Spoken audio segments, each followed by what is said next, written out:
Uma gaivota voava, voava, asas de vento, coração de mar. Uma gaivota voava, voava, asas de vento, coração de mar. Como ela, somos livres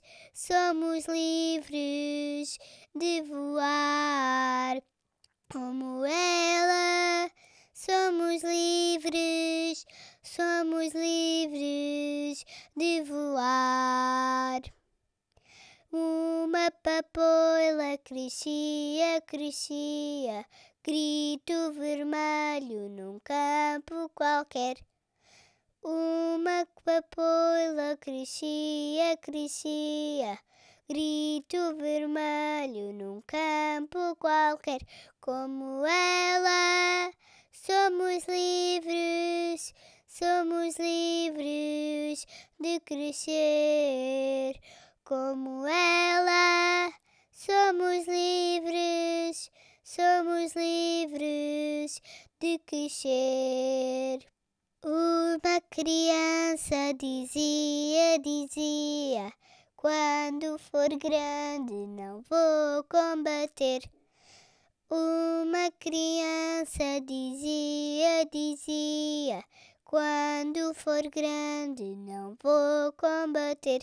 Como ela, somos livres de dizer. Como ela, somos livres de dizer. Somos um povo que cerra a fileira, parte a conquista do pão e da paz. Somos um povo que cerra a fileira, parte a conquista do pão e da paz. Somos livres, não voltaremos atrás. Somos livres, não voltaremos atrás. Acabámos de ouvir a canção Somos Livres, de Ermelinda Duarte, uma canção de 1974, bem emblemática, alusiva ao tema da liberdade. E hoje o Clube dos Profetas Mortos tem como tema também a liberdade, com base num livro de Paulo Jorge Pereira, Filho da Pide, um romance, que foi a nossa leitura deste mês. E vamos tratar este assunto hoje à mesa com a Jéssica e o Filipe. O Filipe vai nos ajudar aqui a moderar a nossa conversa. Então sejam muito bem-vindos a mais um podcast do Clube dos Profetas Mortos. É isso. Obrigado, Thiago. Bem-vindos a todos que estão aqui hoje. Mais uma vez, nosso terceiro episódio. Uma alegria. E vamos aqui entrar nesse livro que conta duas histórias com pano de fundo do período do Estado Novo, né? E já que tem duas histórias neles, eu gostava de começar por aí. Perguntar a vocês, principalmente por causa desse período, qual é a história do livro que impactou mais vocês e por quê? Olha, eu acho que a história que mais me impactou foi a Maria da Luz. Eu acho que ela foi a personagem mais bem construída do romance. É um pouco difícil não sentir uma certa afeição por ela, sabe? Exatamente por ela representar, pelo menos a meu ver, a população comum, sabe? Que vive a vida normalmente e trabalha, tem uma vida simples e do nada ela é, vamos dizer, impactada com as consequências desse contexto. E não sei, eu vi muita doçura nela, na personagem dela. E eu acho que por isso que me impactou mais, até mais do que, vamos dizer, a história principal, entre aspas, né? Porque essas duas histórias, elas entrelaçam entre si. E no final tudo faz sentido, mas pra mim acompanhar a história dela foi o que mais me deixou empenhada na história, sabe? Querer ir até o final. Assim. Acho que quase todo mundo concorda, não sei. Sim, eu concordo também. Apesar da história do Carlos, conhecer os pais, não é? E começar tudo aí a ser quase a base para tudo o que vem a acontecer e para o desenrolar da história, que se trata muito através das cartas da mãe, que é a tal agente da PIDE, que tem este filho que não conheceu a mãe, que muito pequeno foi viver com um tio para fora. E nós estamos a fazer spoilers, como é normal, não é? Eu acho que ainda nem spoiler. Tá mesmo no release. Logo no início do livro. Sim, mas podemos fazer, não é? É o que é suposto, mas para dizer que também acho que a história da Maria da Luz foi aquela que me fez pensar no 25 de Abril de uma maneira que eu acho que, apesar... Eu sou de 81, portanto eu não era nascido em 1974, mas ouvi algumas histórias, claro, mas apesar de nós estamos a celebrar 50 anos do 25 de Abril, hoje mesmo que este podcast é lançado, e se calhar estamos assim um pouco mais sensíveis por conta de uma cerimónia, de um jubileu, de uma celebração como esta, para ouvir falar e saber mais sobre este assunto, mas ao mesmo tempo, de tudo que eu já ouvi falar sobre isso e da crueldade e tudo, apesar de tudo, este livro fez assim a história deste livro da Maria da Luz, realmente, que eu concordo com a Jéssica, fez-me pensar em toda esta época de Portugal como alguma coisa que eu não sei, só pensava, associava mais a outros regimes similares e que não tinha assim tanta ideia de terem acontecido tão perto de nós, com a crueldade e a intensidade que o livro acaba por fazer esse serviço de nos revelar assim uma crueldade intensa e um crescimento de uma formatação de mentalidade a favor de uma ditadura tão cruel, pronto, assim, aplicada através de uma torturadora, de uma pessoa completamente cega ao regime, a Filomena, não é? Que é aquela personagem que nós todos passámos a odiar. Nós falámos disso no livro anterior, no Frankenstein, que tínhamos personagens também que eram difíceis para nós, não é? E esta personagem, Filomena, é sem dúvida uma personagem muito difícil de engolir neste livro, e foi assim, pronto, que para mim o livro fez-me esse favor, né, de me trazer uma realidade que se calhar que eu não tinha. Que dialoga mais com a nossa realidade. Porque sempre olhamos de tipo, isso aconteceu há muito tempo e agora a gente vê como se conseguíssemos ter essa visão mais de perto.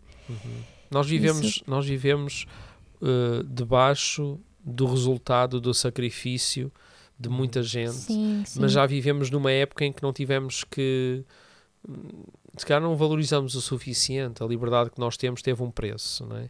E o preço que foi pago por quem conseguiu tudo isto, não é? Nós vivemos à sombra de tudo isso sem ter que ter passado por tudo o que estas pessoas passaram. E não nos lembramos disso, porque vivemos a nossa vida, o nosso dia-a-dia, sem ter essa consciência. Fica garantido, né? É tido como garantido. É como uma criança imatura que não tem a noção de tudo o que os pais muitas vezes têm que fazer para, por exemplo, pôr comida na mesa. Porque quando abrem o frigorífico há comida, não é? Sim. Aliás, não sei, pronto, vocês os dois... não sei como é que vocês... Pronto, a Jéssica ainda não é mãe, mas ter filhos que abrem o frigorífico e até há lá coisas, mas dizem que não há nada para comer, porque não há o que eles querem, mas há comida. E geralmente são doces, geralmente... Eles estão à procura, não há nada para comer.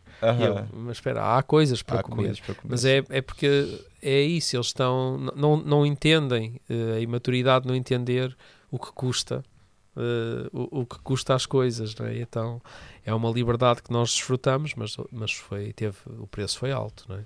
Sim, foi alto e nós vemos nessa história que eu também gostei muito do João Balseiro, né? E da Maria da Luz. Esse trecho é muito interessante, mesmo assim, chama atenção. E eu acho que falamos muito isso no clube, que é a crueza da linguagem, né? Principalmente nesse período onde a Filomena é mais Filomena possível. Sim, porque nas cartas para o filho, principalmente as primeiras, exatamente, ela é só saudade, uma mãe que saudades Por e que ama amor. o filho e que tiraram você de mim, né? Aquela coisa assim bem. E depois nós vemos a outra faceta dela, mas é nessa história da Maria da Luz.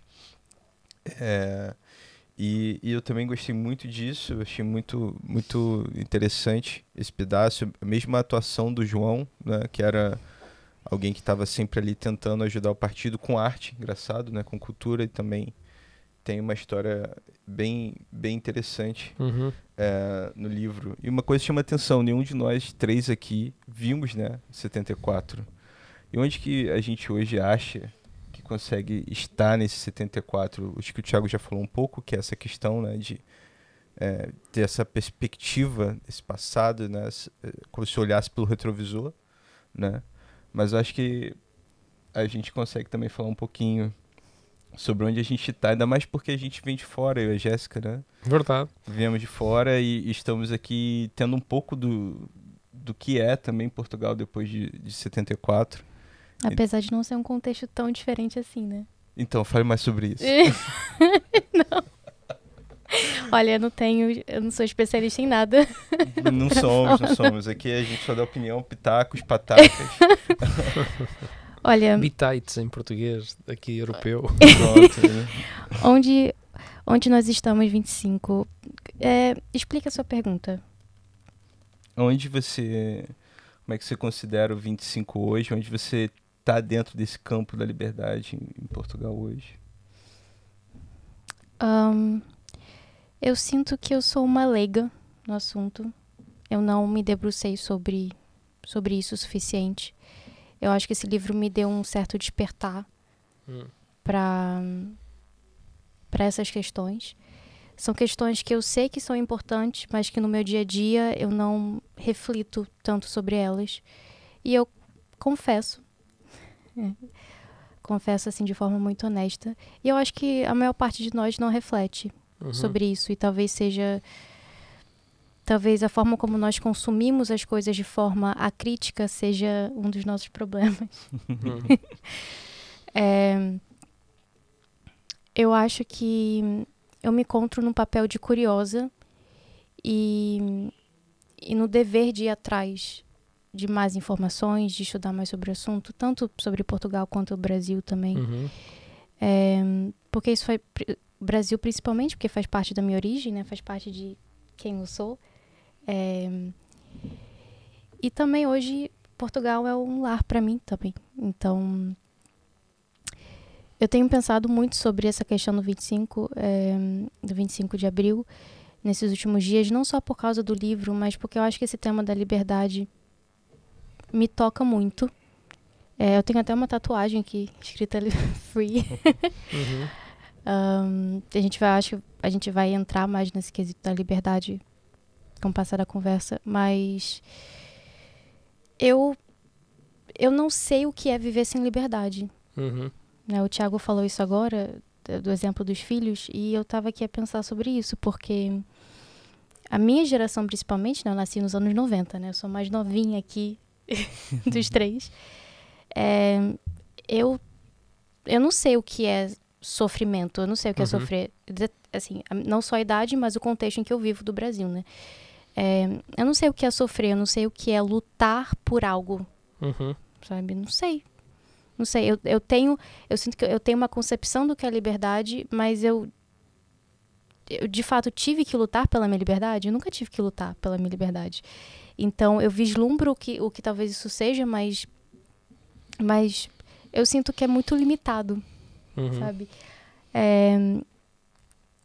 Então nós conversamos sobre essas coisas, mas eu sei que eu ainda sou muito limitada pela minha falta de experiência de vida, sabe? Sim, nós só passaram 50 anos, mas já passaram 50 anos, que é como quem diz, parece estar aqui tão perto, e foi aqui tão perto, não é? Sim. Estamos em Lisboa, estamos aqui muito perto de onde tanta coisa aconteceu, e o tempo, pronto, são 50 anos, portanto há gente viva que passou por tudo isso, não é uma história assim tão antiga. No entanto, é alguma coisa que no livro, a ver assim o desenrolar das personagens e como elas cegamente acreditavam naquilo que estavam a defender e como foram quase enfeitiçadas por um sistema, pelo um ideal, e como o perseguiam quase de forma... não sei, parecia que havia mesmo alguma, pelo menos na personagem da Filomena, sem dúvida isso é muito presente, um feitiço que ela tinha com um encanto, com toda aquela causa que valia tudo, ou seja, que fazia com que tudo aquilo que ela fazia, todas as torturas, todo o mal, as coisas horríveis que ela fazia e a maneira como ela tratava os outros de forma inferior valessem a pena. E tudo isto surgiu num clima em que, como é que surge um ditador, não é? Como é que surge uma ditadura, como é que surge este clima, como é que estes monstros, não é? Que podemos dizer assim, e estou outra vez a fazer referência ao podcast anterior, mas como é que estes monstros se criam, não é? Como é que nós criamos este tipo de monstro, não é? Como é que estes Frankensteins nascem? A questão é que ninguém nasce, a menos que tenha um problema mental, do nada, a desejar e a querer, sem qualquer problema de consciência, fazer tão mal a alguém. Não é? É um processo que tem que acontecer. E Portugal viveu realmente uma altura em que, numa espécie de anarquia, havia muito crime, muita fome, muita pobreza, quase nenhum acesso à educação, todas essas coisas estavam presentes. Não é que durante o regime tudo isso ficasse melhor, mas no mínimo através do medo havia um controle, portanto as pessoas entregaram poder a alguém e abriram mão a de um liberdade. regime, abriram mão da sua liberdade, ou seja, passaram de um extremo ao outro. Ou seja, de um estado em que a liberdade permitia que nós fizéssemos coisas impensáveis para outro em que a falta dela fossem feitas em nome disso mesmo, da segurança e tudo, e muito impulsionado pelo medo, coisas horríveis também. Isto fala muito do perigo dos extremos. Não é? Seja os extremos políticos, os extremos ideológicos, os extremos religiosos, tudo. E o fanatismo nasce aí, não é? E a ditadura em Portugal foi feita com base em coisas que todos nós consideraríamos muito boas. A pátria, Deus, a família. Nominalmente falando, né? Sim. Se falar, se eu Deus falar é bom, assim, Deus é bom, a família é boa, a pátria também. Quando eu digo pátria, digo porque nós, enquanto cristãos, temos sempre esta dificuldade com as fronteiras, não é? Porque para nós há um reino, há uma igreja, há um corpo, não é? E é tão difícil gerir isto até mesmo na igreja, porque as igrejas têm nome, cada um tem o seu, cada um tem a sua teologia. E às vezes cada um muitas nacionalidades dentro da igreja. Exatamente. Então, para nós há só um corpo. Então até as fronteiras são difíceis, mas falar de pátria eu penso em cultura, penso em língua, penso em costumes. Mais do que um Estado em si, sim, né? Gastronomia, há tanta coisa boa que podem distinguir sem ter que ter uma barreira, sem ter que dizer que nós e eles, esse tipo de linguagem não cabe num cristão. E o que é certo é, mas ainda assim, pensando em Deus, Pátria e Família, que eram bandeiras do regime, nós podemos pensar em coisas boas, não é? Então, com uma base boa, ainda assim fez tanto mal em nome de coisas tão boas como essas, não é? Distorcido em nome do poder, né? Exatamente, tudo distorcido, porque o poder corrompe, não é? E as falhas humanas são exploradas ciclicamente ao longo da história, com todos, não é? Por isso é que nós vemos isso em ação ao longo da história. Portugal passou por isso, mas ainda hoje há partes do planeta onde é assim que se vive, né? E nós não podemos considerar que somos livres ainda, por muito que a gente cante, como na canção, por muito que a gente celebre, como nos 50 anos, ou nos 49, 48, no primeiro ano. Naquele momento celebrou-se, houve uma revolução e celebrou-se a liberdade, mas ainda há muita gente.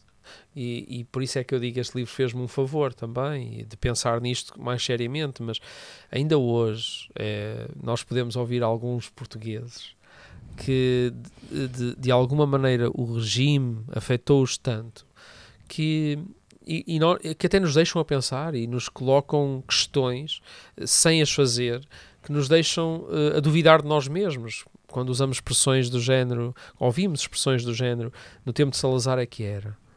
Porque realmente Salazar trouxe um crescimento económico ao país que Portugal não estava a viver dessa forma, não é? E trouxe um orgulho sobre a pátria que Portugal não estava a viver, e deu um poder à Igreja que a Igreja não tinha. A expressão católica, sim. Ou seja, houve muita coisa que supostamente era boa, mas não, porque houve muita promiscuidade com a Igreja, com tudo, com este amor desmedido à pátria, com a família controlada, as escolas, a educação, tudo isso assim debaixo de um regime. Mas há muita gente que diz isso. No tempo de Salazar é que era, porque um ladrão tinha medo de roubar, um criminoso, que é assim, ser apanhado dentro de um regime destes, a lei era clara, não é? E hoje em dia, apesar de tudo, um regime, não vamos viver uma anarquia, mas fora do regime ainda há justiça, e a justiça é feita com democracia, ou com um processo legal garantido. Um processo legal. A presunção de inocência eram coisas que não tinham naquela época. Exatamente. Isso é fundamental hoje. Aliás, naquela época não só havia medo para os criminosos, os ladrões, fosse quem fosse cometesse qualquer delito, como havia um medo instalado em toda a gente. Para qualquer um. E o livro mostra isso, a questão da denúncia. Da né? denúncia, exatamente. A Maria da Luz é presa por uma denúncia Exatamente. de uma vizinha do lado que simplesmente viu ela com um homem e foi lá e denunciou. Exatamente. Eu vi o Luiz Farinha, que foi diretor do Alijube, do museu aqui em Lisboa, e ele contou algumas histórias sobre essas denúncias. Você não precisava ser ladrão, bandido, né? Se alguém te denunciasse, você já era passível. Isso é viver no Estado autoritário. Eu não vou ali à cara com o Filipe, Pronto. Faço assim uma queixazinha só, olha, eu acho que ele anda ali metido com os comunistas. Na altura era assim. Pronto. Qualquer coisa, eles podiam não ter nada para dizer. Mas Exato. eram torturados à exaustão, e muitas vezes o que acontecia é que havia pessoas que também denunciavam outras só para se livrarem dos crimes. Sim. E a denúncia às vezes era falsa, era só porque tu não tinhas medo e sofrias na pele. Isso é o Estado autoritário, né? E é uma pena que, e no livro está a questão da religião sendo usada, né, como pelo poder, pelo Estado, para poder se viabilizar. Tem um trecho muito interessante no livro, que é de um bispo católico fazendo uma carta, e você vê essa relação com o poder para legitimar um Estado que é autoritário. Então, isso também está no romance. O romance, quem não sabia disso, passa a conhecer esse período da história. O romance faz esse favor. E isso é muito, acho que é muito importante ali naquele momento da narrativa, porque a gente vai vendo esses personagens sendo construídos, e justamente também a gente vai vendo esse cenário sendo construído na sociedade. E agora eu até me lembro que teve uma colega nossa no clube que falou que o avô dela foi preso acho que 40 dias porque falou algumas coisas num bar, né? No bar, né? Num café, que eles pensavam, né? Isso me faz colocar onde que eu tô hoje, no 25 de abril de 74, como um brasileiro que nasceu nos anos 80. Eu acho que eu estou celebrando 25 de abril de 74. Com certeza. Eu me filio à ideia de liberdade que é no 25 de abril de 74. Eu, quando vi o Chico Buarque cantar a música famosa do disco de 78, 76, se não me falha a memória, e eu falava, uau, como é que eu me filio a essa ideia de liberdade que está lá, né? Eu me filio a essa ideia. Acho que a liberdade e o Estado laico são importantíssimos na sociedade. Há muitas histórias, inclusive, denominações evangélicas que lutaram pela liberdade, inclusive de minorias religiosas. E eu me filio a essa ideia por aí também, porque acho que isso faz parte da ideia de que todos têm que ter a sua liberdade garantida pelo um Estado, né? E aí acho isso que é vital na sociedade, e me sinto contemplado nisso em Portugal, até pela ideia europeia dos direitos humanos. Acho que isso é muito importante no Ocidente, e toda vez que isso está ameaçado eu fico muito tenso, pessoalmente tenso. A eleição de março, não preciso dizer, aqui em Portugal, que me deixou muito preocupado. Eu me coloco como um imigrante sempre, e toda vez que um programa político, um programa de um partido político é contra a imigração, eu me sinto pessoalmente tocado. Então, a tua liberdade, sentes que ela é beliscada ou afetada? Não importa, eu fico, a relação entre os portugueses e brasileiros é muito ampla, e com muitos tipos de brasileiros, é claro. Né? O Brasil tem 220 milhões, 230 milhões ou mais já de pessoas. E essa relação, ela não é só histórica, né? Mas ela é muito complexa, é muito ampla. E muitas vezes a gente ouça assim, os imigrantes não são os brasileiros. E eu falo, não, desculpa, o brasileiro é um imigrante aqui, né? Eu trabalho numa fábrica, hoje em dia eu trabalho como operário, então de vez em quando nas conversas que nós temos no chão de fábrica, isso é muito comum. E fala assim, não, eu estou a falar daqueles outros imigrantes, geralmente são do leste europeu, ou do leste europeu, ou da Ásia, né? E eu falo, não, são imigrantes, eu também sou imigrante. Não, mas você, pera lá, que tu és um brasileiro. Falas a minha língua. E eu falo, não. De vez em quando dizem que eu não falo. Mas essa questão da imigração é importantíssima, é bíblica, né? Desde o Êxodo, e a Vé está dizendo... Sim, leis para receber os imigrantes. Vocês foram imigrantes, que chamavam-se estrangeiros na João Almeida, né? Tá traduzido como estrangeiro. Vocês foram imigrantes, tratem bem os estrangeiros. Vocês foram no Egito estrangeiros. Quer dizer, então até por essa ligação com a Bíblia, me faz todo sentido esse campo, sabe? Então me filio muito ao 25 de abril. Daqui a pouco eu vou estar lá no Carmo, celebrando ele com outros movimentos sociais. E amanhã também vou estar na Avenida da Liberdade. Já tive o privilégio de desfilar na Avenida da Liberdade. Uma coisa para mim completamente inédita, assim. E achei aquilo... Pronto, fiquei lisonjeado, emocionado com a oportunidade, honrado com aquilo. E amanhã não vou estar, acho que desfilando, mas vou estar ali, porque me filio mesmo essa ideia. E acho lindo ser na Avenida da Liberdade. E celebro isso, porque isso para mim faz parte do ser humano. A liberdade faz parte do ser humano. Sim. À medida que um regime não autoriza isso ou limita isso, é preocupante. E eu sei que a extrema-direita quer usar a liberdade como para dizer que ela está sendo limitada. Mas isso é uma ideia que eu não concordo. Acho que o livro também demonstra isso, um pouco, em algum momento. Mas, claro, em 74 você tinha toda a sociedade sendo regida pelo Estado, né? O nome do livro é Filho da PIDE, e é Polícia Internacional de Defesa do Estado. Então, é uma coisa muito clara aonde que a PIDE ia. Em tudo. Em absolutamente tudo da vida da pessoa. Ou seja, não há esfera privada. Não há esfera privada, né? Isso é muito interessante. E eu já queria colocar para vocês como é que vocês viram essa atuação da PIDE, esse Estado através da PIDE, na vida dessas personagens, né? Como é que vocês viram essa entrada da PIDE? Aí, muita gente não conhece a PIDE, né? Muita gente... no final do episódio a gente pode falar de alguns trabalhos e alguns lugares, algumas pesquisas e filmes, mas muita gente não conhece a PIDE, o que foi a PIDE. Como é que vocês viram o Estado e a PIDE entrar na vida dessas pessoas ficcionais? Eu acho um pouco assustador. na verdade, porque eu sei que, embora os personagens sejam ficcionais, isso, pronto, é a realidade.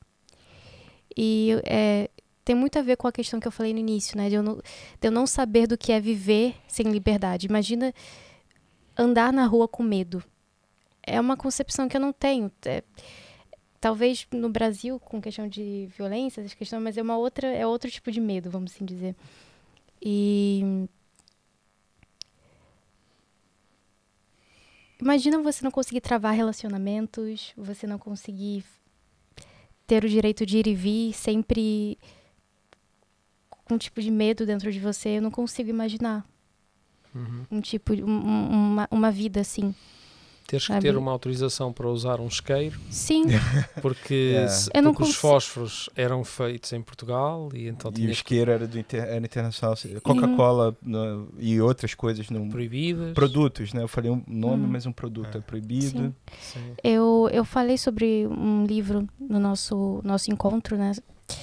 Sobre um livro chamado Sussurros, que fala sobre uma outra ditadura, nesse caso do comunismo, do Stalin. E foi um livro que me marcou bastante também, que falava sobre exatamente a vida privada das pessoas, como é que era o dia a dia das pessoas, como é que era a rotina, como que o governo do Stalin entrava na vida dessas pessoas. Inclusive o nome é Sussurros, porque quando eles iam falar qualquer coisa importante, era sussurrando. Eles não poderiam falar sobre política abertamente, eles precisavam sussurrar um para os outros. E nesse contexto também as pessoas viviam... qual foi a palavra que eu ia falar? Denunciar. Qual é a outra palavra? Delatar. Sempre delatavam uns aos outros. Então era sempre esse ambiente de desconfiança. Sabe? E pronto, como que uma pessoa se desenvolve? Como que ela desenvolve, como que uma criança desenvolve uma personalidade? Como que ela cresce? Sabe? Num contexto assim. Como que isso acontece? Sim. Eu quando penso nisto também, penso que nós hoje olhamos para a polícia, né? E pensamos que, pronto, eu se tiver algum problema com outro cidadão ou alguma situação, eu tenho quem me defenda. Sim. Né?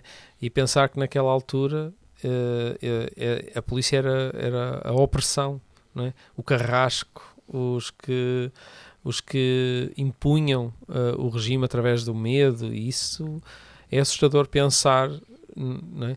E por outro lado, nós temos um problema, uma falha com tudo isto, porque nós fazemos muitas vezes movimentos pendulares e pensar o desrespeito que existe às forças de autoridade também nos dias de hoje também não é bom, não é?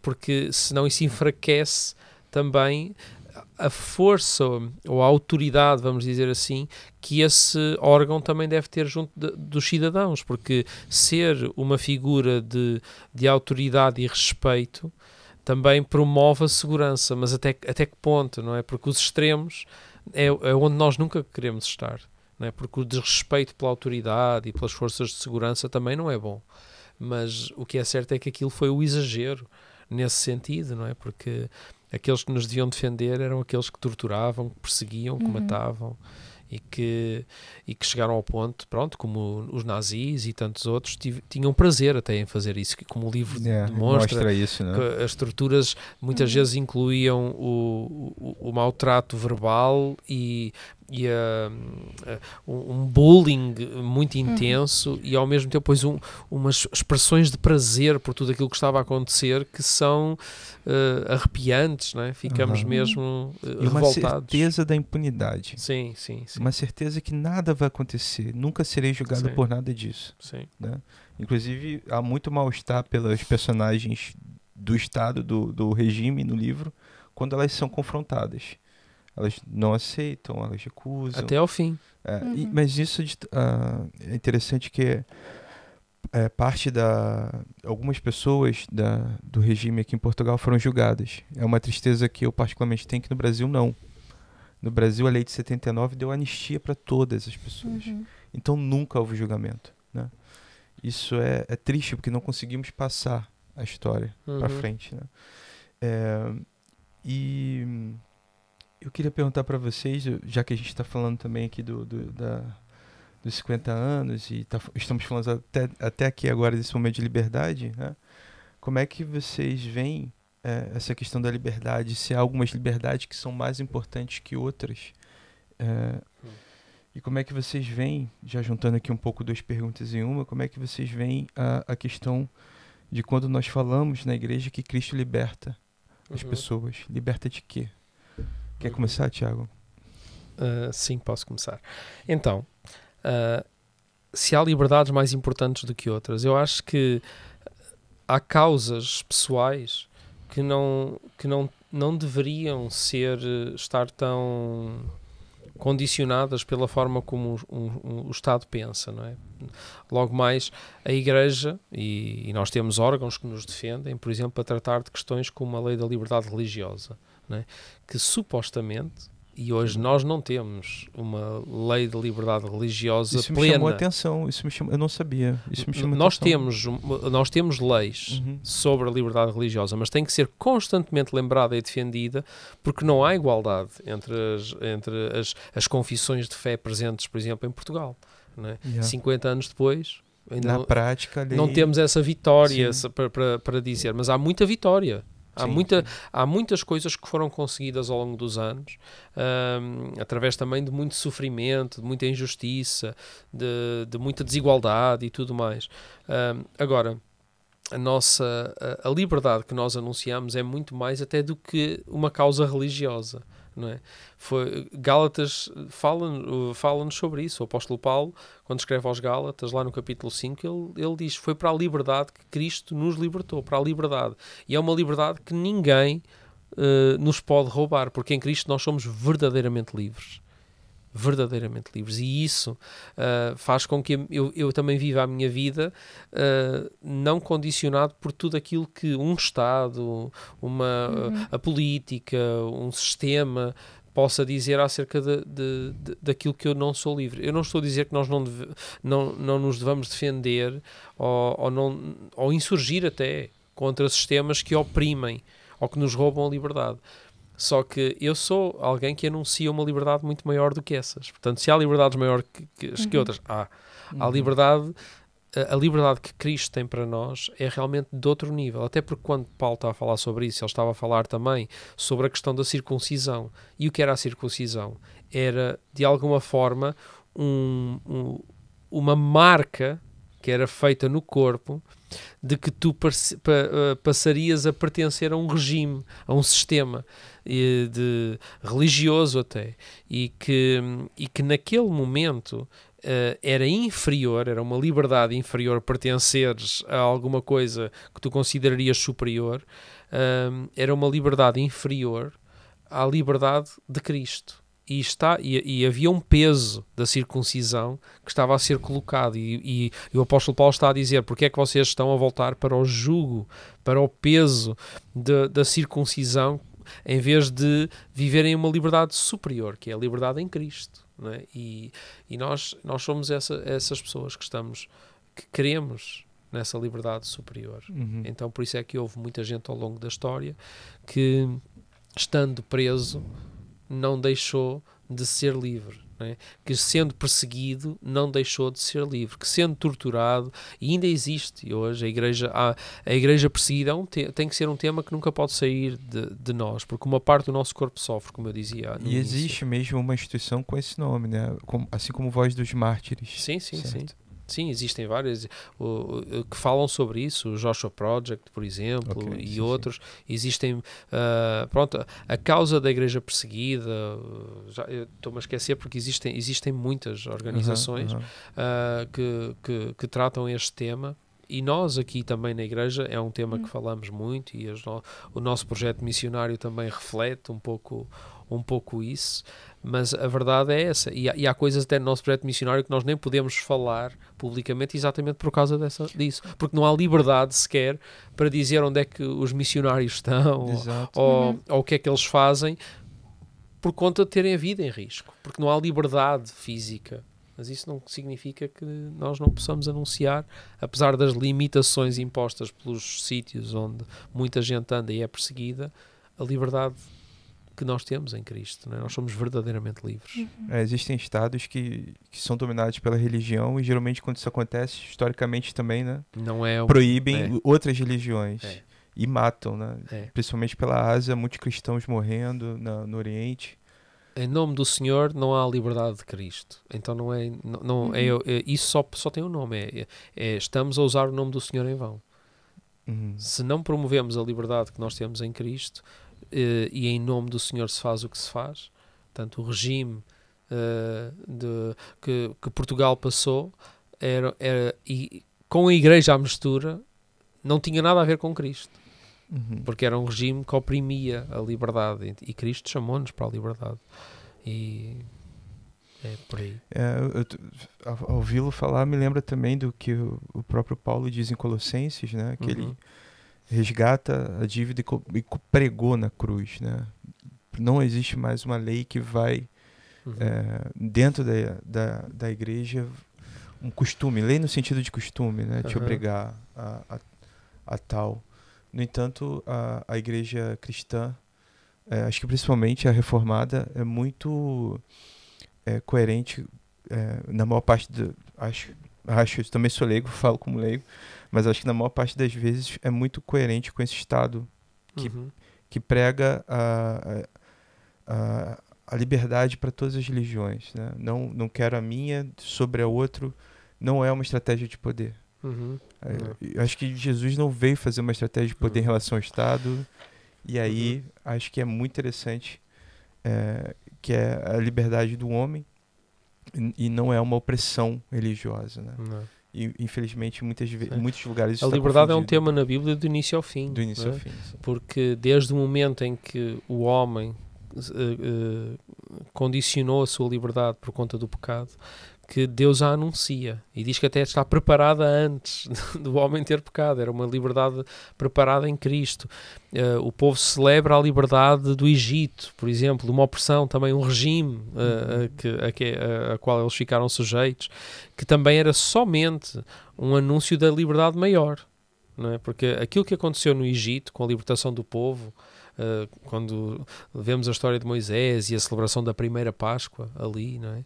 Aquilo tudo era uma sombra, aquilo apontava para a verdadeira liberdade. Exato. Paulo falou isso em Colossenses, né? Tudo são como se fosse meramente uma imagem daquilo que seria em Cristo. Exatamente. E Cristo depois encarna essa liberdade e é Cristo que a consegue para nós, não é?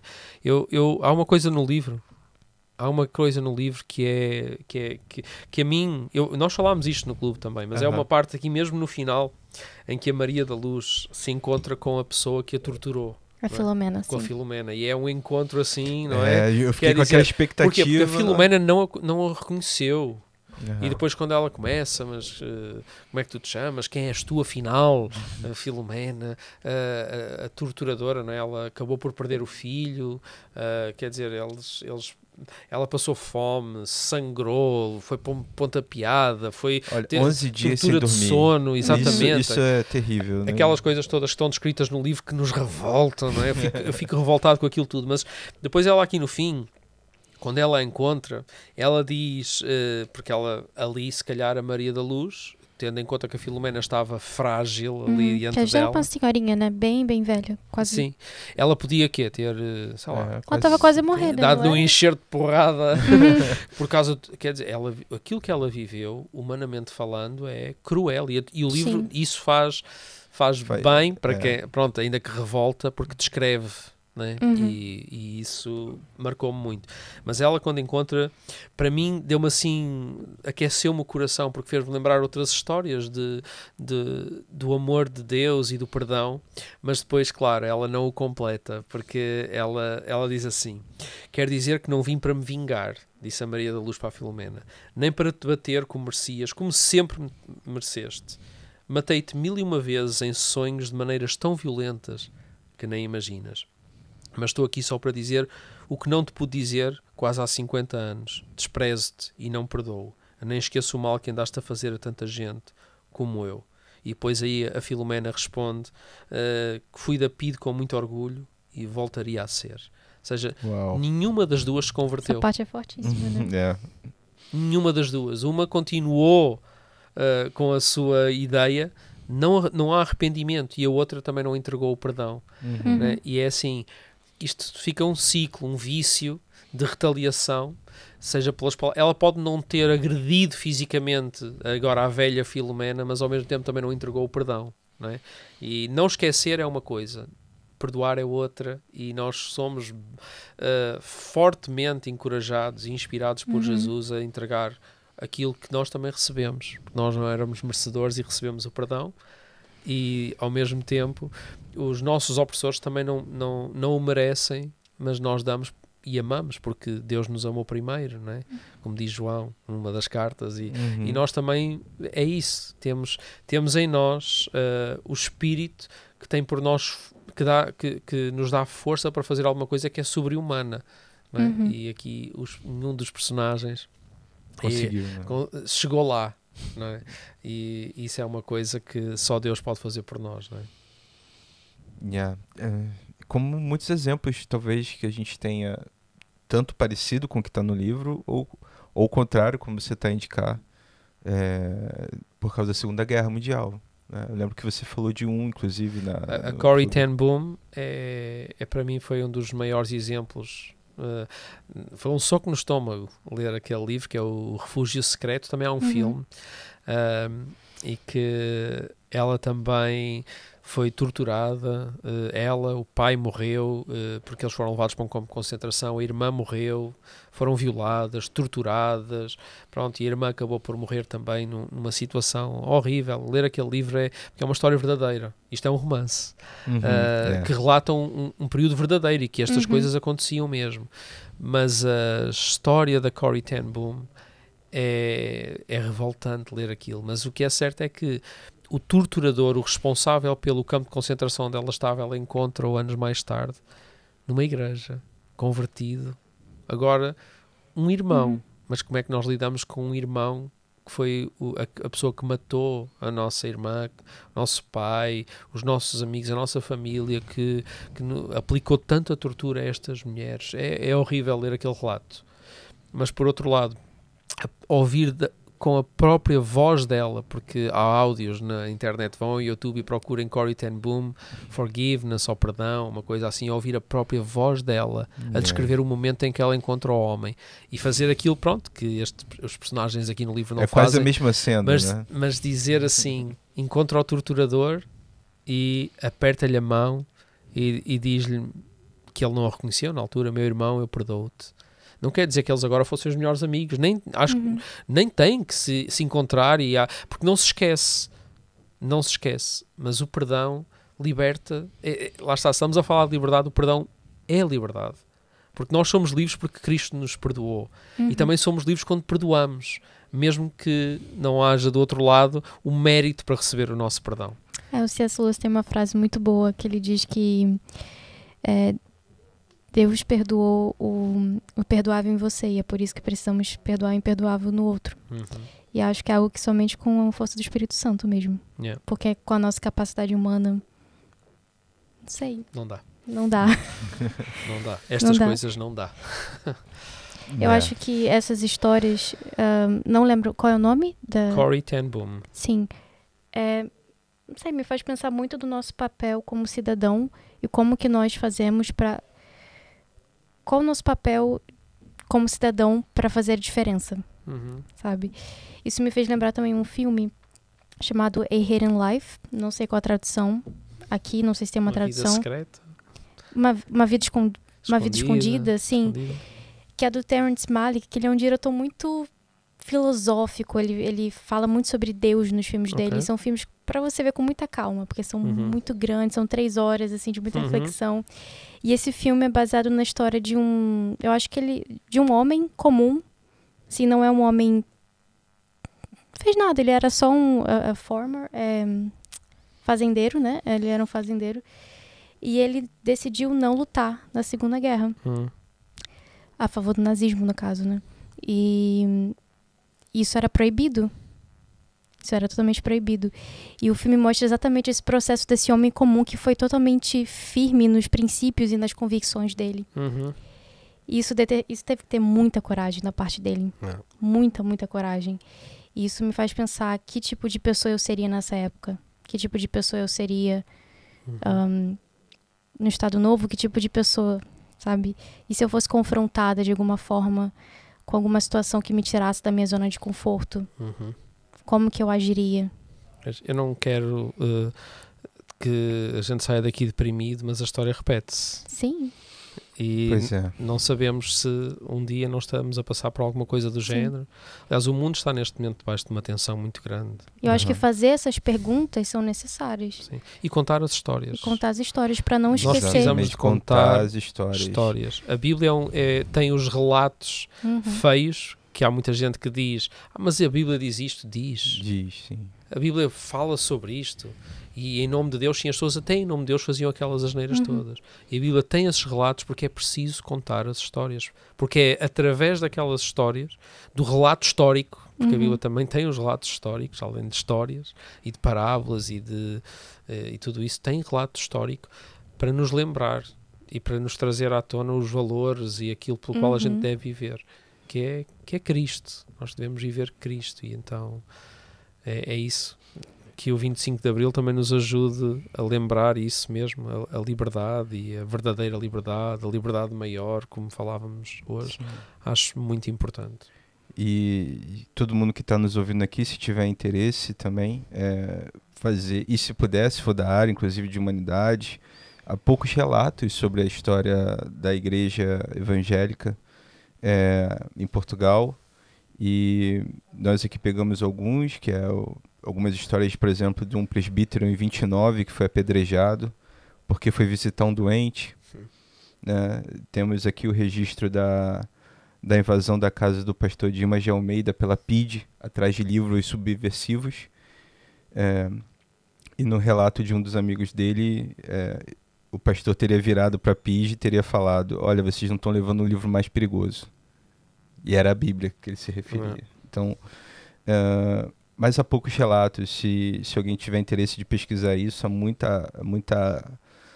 espaço, né, para poder fazer essa pesquisa.